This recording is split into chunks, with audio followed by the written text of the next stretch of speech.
Friends, എല്ലാവർക്കും ചെമ്പനിൽ പൂവിൻ്റെ പുതിയൊരു എപ്പിസോഡ് വീഡിയോയിലേക്ക് സ്വാഗതം. എപ്പിസോഡിന്റെ തുടക്കത്തിൽ തന്നെ കാണിക്കുന്നത് സുധി പറഞ്ഞ പ്രകാരം ചന്ദ്ര രേവതിയുടെ സ്വർണ്ണാഭരണങ്ങളെല്ലാം തന്നെ സുധിക്ക് പണയം വെക്കുവാനായിട്ട് അലമാരിൽ നിന്ന് എടുക്കാനായിട്ട് പോവാൻ കേട്ടോ. വളരെ പേടിയോടുകൂടി തന്നെയാണ് സ്വർണ്ണാഭരണങ്ങളെല്ലാം തന്നെ കയ്യിലേക്ക് എടുത്ത് വെക്കുന്നത്. അതിനുശേഷം തിരികെ പോകുന്ന സമയത്താണ് നമ്മുടെ രവി റൂമിലേക്ക് വരുന്നത്. രവിനെ കാണുമ്പോൾ തന്നെ ഒരു നിമിഷം നമ്മുടെ ചന്ദ്ര സ്തബ്ധയായിട്ട് നിൽക്കുകയാണ്.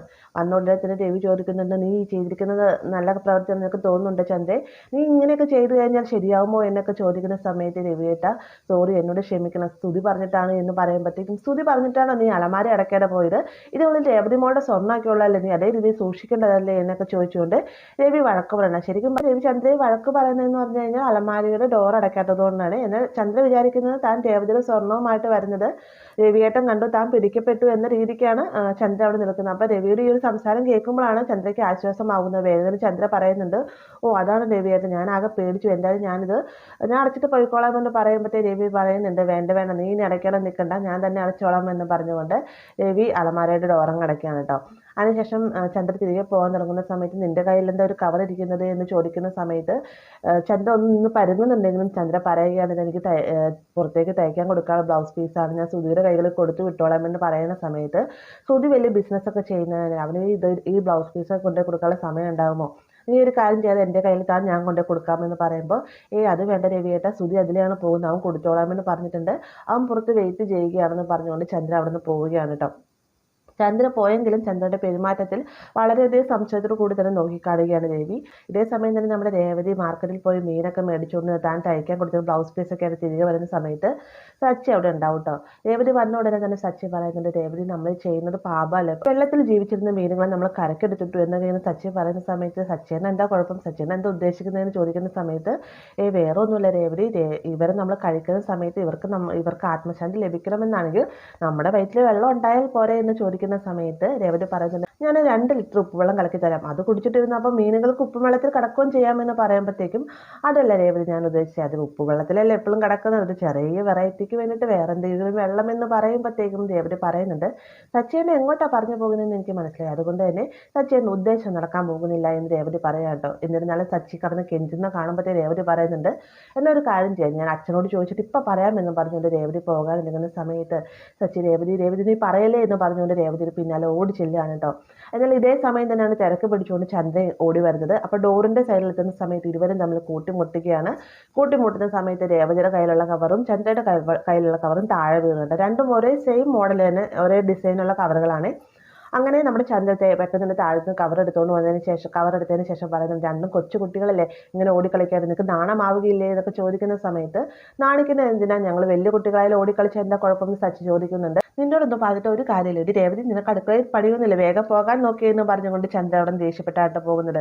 എന്നാൽ കാര്യം എന്താണ്, അമ്മ എന്തിനാ തന്നോട് ദേഷ്യപ്പെട്ടതെന്ന് മനസ്സിലാവാതെ തന്നെ സച്ചിയും രേവതി അവിടെ നിൽക്കുകയാണ്. പെട്ടെന്ന് തന്നെ രേവതി പറയുന്നുണ്ട്, സച്ചിയാണ് ഞാൻ വെച്ചിട്ടുണ്ട്, എന്നെ വഴക്ക് വെപ്പിച്ചപ്പോൾ മതിയായില്ലേ എന്ന് രേവതി ചോദിക്കുന്ന സമയത്ത് അതൊക്കെ അവിടെ കടന്നോളൂ രേവതി, നീ ഒന്ന് പറ, ഞാനൊന്ന് കുറച്ച് വെള്ളം എന്ന് പറയുമ്പോഴത്തേക്കും ഇതുവരെ നിർത്തിയില്ല, ഞാൻ കാണിച്ചു തരാമെന്ന് പറഞ്ഞുകൊണ്ട് രേവതി നമ്മുടെ രവിനെ വിളിച്ചുകൊണ്ട് രവിയുടെ അടുത്തേക്ക് ഓടി ചെല്ലുകയാണ്.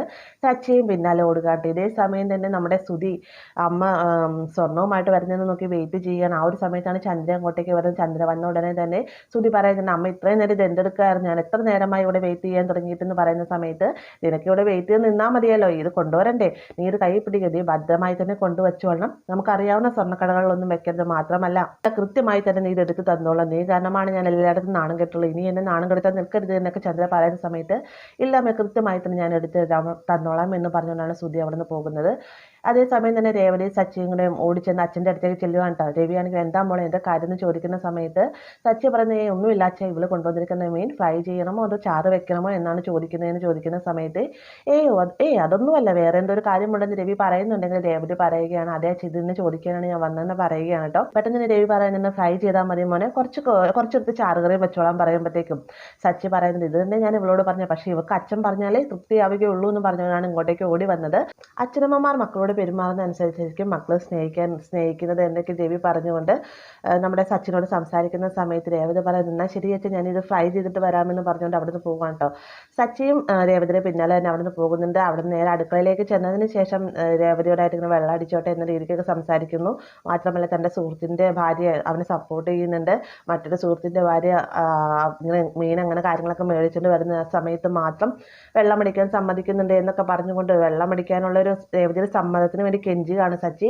എന്നാൽ രേവതി പറയുന്നത് എന്നൊരു കാര്യം ചെയ്യും, ഞാൻ അച്ഛനോട് കൂടി ഒന്നുകൂടി സംസാരിച്ചിട്ട് വരാമെന്ന് പറഞ്ഞ് പോകുന്ന സമയത്ത് അയ്യോ വേണ്ട രേവതി ഞാൻ പൊയ്ക്കോളാം എന്ന് പറഞ്ഞുകൊണ്ട് തന്നെ സച്ചി അവിടെ നിന്ന് പോവുകയാണ് കേട്ടോ. രേവതി ആണെങ്കിൽ സച്ചിയെ ആകെ പേടിച്ചു പോയി എന്നും പറഞ്ഞുകൊണ്ട് ചെറിയൊരു പുഞ്ചിരോട് കൂടി തന്നെ അവിടെ നിൽക്കുകയാണ്. ഇതേ സമയം തന്നെ ശ്രുതി അവിടെ തൻ്റെ കയ്യിലൊക്കെ ഉള്ള കവറുമായിട്ട് സ്വർണ്ണം പണയം വെക്കുന്ന സ്ഥാപനത്തിലേക്ക് ചെന്നിരിക്കുകയാണ്. അവിടെ ചെന്നതിന് ശേഷം തനിക്ക് 5 ലക്ഷം രൂപയുടെ ആവശ്യമുണ്ട്, ഇത് പണയം വെച്ചിട്ട് ആ ഒരു തുക തന്നാലും എന്ന് പറയുന്ന സമയത്ത് സ്വർണ്ണാഭരണങ്ങൾ കാണിച്ചു തരാൻ പറയാം കേട്ടോ. പെട്ടെന്ന് തന്നെ ശ്രുതി ഒന്നല്ല കവറിന് നല്ല വെയിറ്റ് ഉണ്ട്, ഒരുപാട് സ്വർണ്ണങ്ങളുണ്ട് എന്ന് തോന്നുന്നു എന്ന് പറഞ്ഞുകൊണ്ട് കവറിൽ നിന്ന് പുറത്തേക്ക് എടുക്കുന്ന സമയത്താണ് നമ്മുടെ രേവതി മാർക്കറ്റിൽ നിന്ന് പോയ സമയത്ത് തയ്ച്ചിട്ടൊരു ബ്ലൗസ് മേടിച്ചിട്ടുണ്ടല്ലോ, ആ ഒരു ബ്ലൗസ് പീസാണ് കേട്ടോ നമ്മുടെ ശ്രുതിയുടെ കൈകളിലായിട്ട് ഇരിക്കുന്നത്. അതായത് രേവതിയും ചന്ദ്രയും തമ്മിൽ കൂട്ടിമുട്ടുന്ന സമയത്ത് കവറുകൾ തമ്മിൽ മാറിപ്പോകുന്നുണ്ട്. രേവതിയുടെ കയ്യിൽ നിലവിലുള്ളത് രേവതിയുടെ സ്വർണ്ണാഭരണങ്ങൾ അടങ്ങിയ കവറും ശ്രുതിയുടെ കയ്യിൽ നേരെ ഓപ്പോസിറ്റും.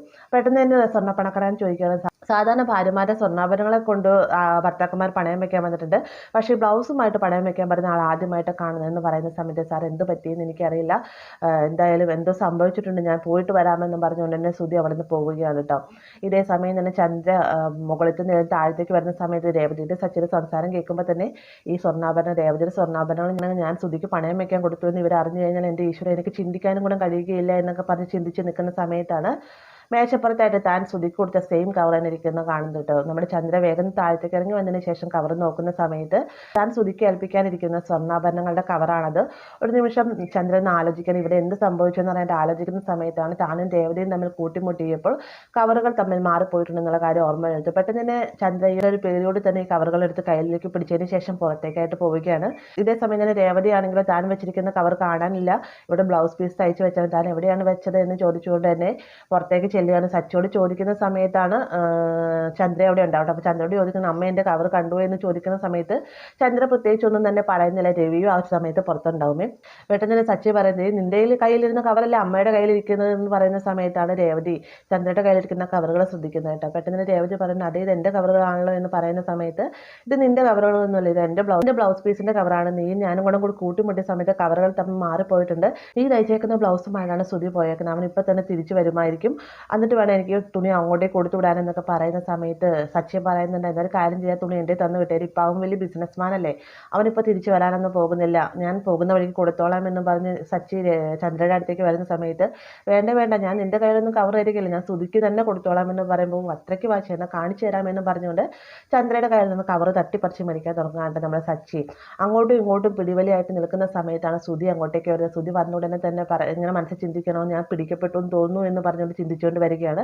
പെട്ടെന്ന് ശ്രുതി അമ്മയെ എന്ന് വിളിക്കുന്ന സമയത്ത് അതേ ശ്രുതിമോൻ വന്നൊന്ന് മാറടാ എന്ന് പറഞ്ഞുകൊണ്ട് സച്ചിയെ തള്ളി മാറ്റിയതിന് ശേഷം ശ്രുതിയുടെ അടുത്തേക്ക് ഓടിച്ചെല്ലുക കേട്ടോ.